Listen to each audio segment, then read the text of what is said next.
আজকের এই বিদায় অনুষ্ঠান অথবা মিলন মেলা, যেটাকে আমরা বিবেচনা করি, উপস্থিত সম্মানিত শিক্ষক মন্ডলী, অতিথিবৃন্দ, অভিভাবকবৃন্দ এবং আমার ছোট ভাই ও বোনেরা, আসসালামু আলাইকুম।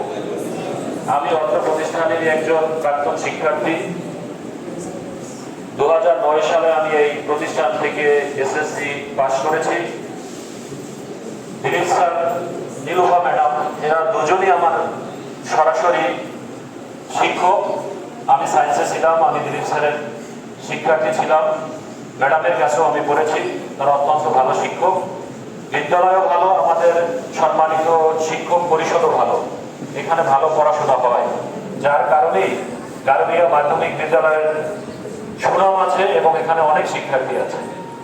তোমরা সবাই অবগত আছো, সদ্য সমাপ্ত গারবিয়া মাধ্যমিক বিদ্যালয়ের ম্যানেজিং কমিটি নির্বাচনে আমার অগ্রজ এম শাহাদাত হোসেন খান পলাশ, যিনি সভাপতি নির্বাচিত হয়েছিলেন। এর পরপরই আমরা সম্ভবত দু মাসের মতো আমরা সময় পেয়েছিলাম।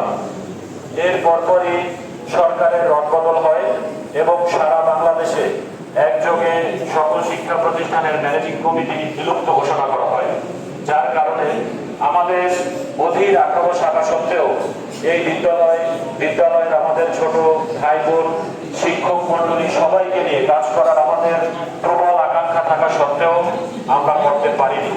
এই স্বল্প সময়ে মামুন ভাই বলেছে, গারবিয়া মাধ্যমিক বিদ্যালয়ের মাঠ ভরাটের কার্যক্রম সম্পন্ন করা হয়েছে। বিদ্যালয়ের একাডেমিক ভবন, এই পাশে একটা ভবন আছে ভাঙা অবস্থায়।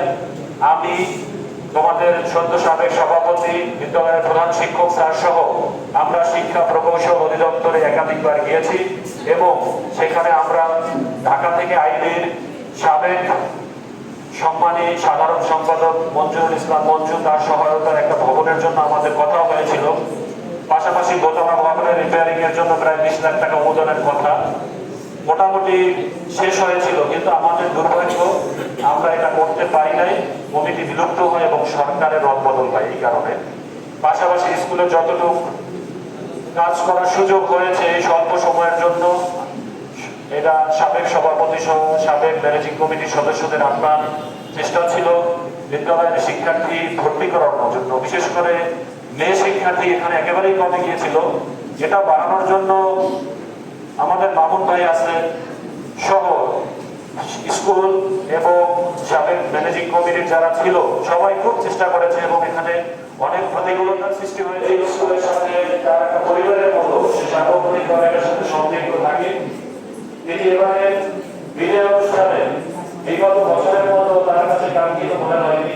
এখানে দাওয়াতেও হয়তো একটু ভুল ত্রুটি ছিল, আর তিনি অত্যন্ত ব্যথিত হয়েছেন, কারণ তিনি তোমাদেরকে আজকে যে জিনিসটা দিচ্ছেন এটা খুব দামি জিনিস না। এর থেকে বেশি টাকা তোমাদের সকলের পকেটেও আসতে বা থাকে, কিন্তু উপহারটা তোমাদের কাছে কম দামি হলো, এটা অমূল্য একটা কলম, তোমাদের পরীক্ষার ফাইল রাখার, কাগজপত্র রাখার জন্য ফাইল, এটা শিক্ষা জীবনের খুবই গুরুত্বপূর্ণ একটা অংশ।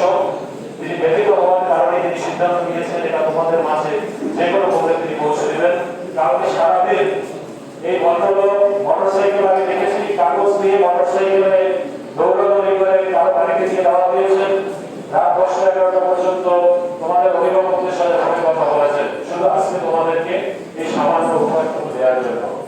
আমরা চাই শিক্ষার্থী সহ এই বিদ্যালয় পরিবারের সাথে কোনো না কোনো ভাবে আমরা যারা সম্পৃক্ত আছি, আমাদের সার্বক্ষণিক সহযোগিতা তোমাদের মঙ্গলের জন্য সর্বদা থাকবে, তোমাদের জন্য থাকবে, তোমাদের ভবিষ্যৎ যারা অনুজ আছে, যারা এখন রানিং স্টুডেন্ট আছে তাদের জন্য থাকবে। তোমরা সকলে আমাদের জন্য দোয়া করবে, সকলে ভালো থাকবে। আর একটা বিষয় আমি 2 মিনিটের মধ্যে শেষ করছি। আমরা তো শিক্ষার্থী ছিলাম ক্লাস 6 থেকে 10 পর্যন্ত, আমি ক্লাসের সেকেন্ড ছিলাম।